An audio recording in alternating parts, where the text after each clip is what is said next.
खइले बाड़ू सावन में मछरिया हो, बनलू पाप के मोटरिया।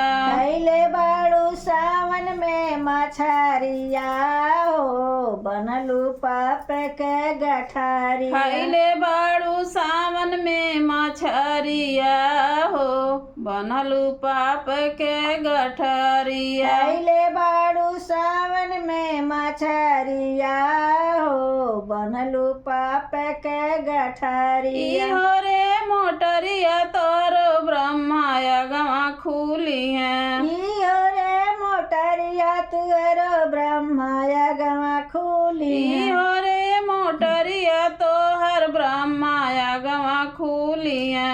इहो रे मोटरिया तुअरो ब्रह्मायगवा खुली है। केतना एकर भोगबू नरकवा हो, बनलू पाप के गठरिया। केतना न भोगलू नरकवा हो, बनलू पाप के गठरिया। केतना एकर भोगबू नरकवा हो, बनलू पाप के गठरिया। केतना तू भोगबू नरकवा हो, बनलू पाप के गठरिया। इहो रे गठरिया बिसुड़ू अगवा खुली है। इहो रे गठरिया बिसुड़ू अगवा खुली है। खइले बाड़ू सावन में मछरिया हो, बनलू पाप के गठरिया।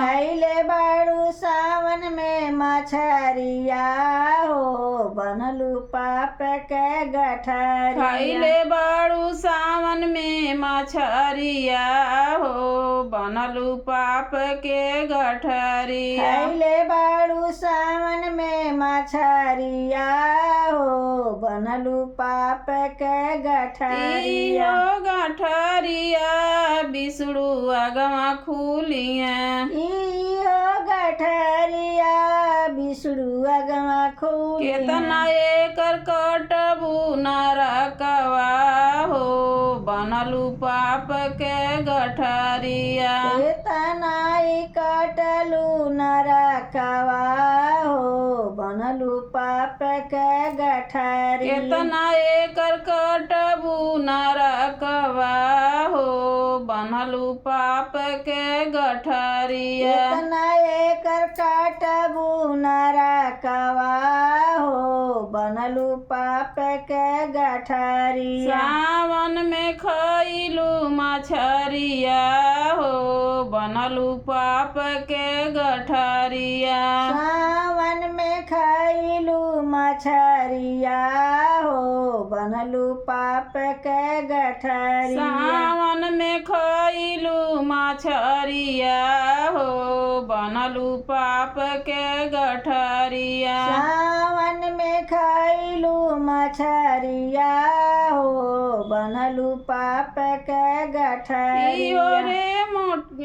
रे मोटरिया शिव गुरु अगवा खुली है। इहो रे मोटरिया शिव गुरु अगवा खुली है। इहो रे गठरिया शिव गुरु अगवा खुली है।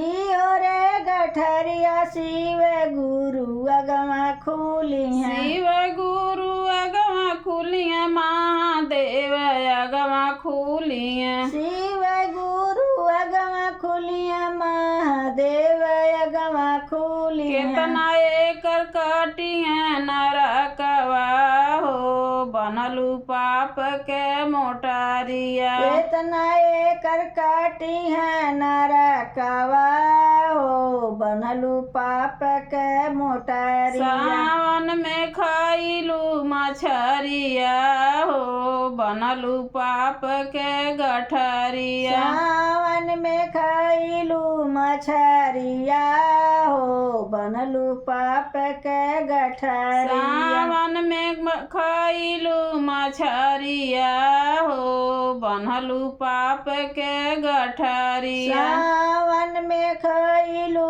मछरिया हो, बनलू पाप के गठरिया। पहिला में दया मांग दूसरा दूसरा में चर्चा। पहिला में दया मांग दूसरा में चर्चा। दूसरा में चर्चा हो दूसरा में चर्चा। दूसरा में चर्चा हो दूसरा में चर्चा। तीसरा में गुरु परनामिया हो बनलू पाप के मोटरिया। तीसरा में गुरु परनामा हो बनलू पाप के गठरिया। तीसरा में गुरु परनामिया हो बनलू पाप के मोटरिया। तीसरा में गुरु परनामा हो बनलू पाप के मोटरिया। सावन में खइलू मछरिया हो बनलू पाप के मोटरिया। सावन में खइलू मछरिया हो बनलू पाप के मोटरिया। सावन में खइलू मछरिया हो बनलू पाप के मोटरिया। सावन में खइलू मछरिया हो बनलू पाप के मोटरिया। ये शिव चर्चा गीत सुनने के लिए आप लोगों को बहुत बहुत धन्यवाद। और सावन में ऐसा मत कीजिएगा। और चैनल पर नए हैं तो लाइक और सब्सक्राइब कर दीजिएगा। और अपना प्यार और आशीर्वाद ऐसे ही बनाए रखिए। बहुत बहुत धन्यवाद।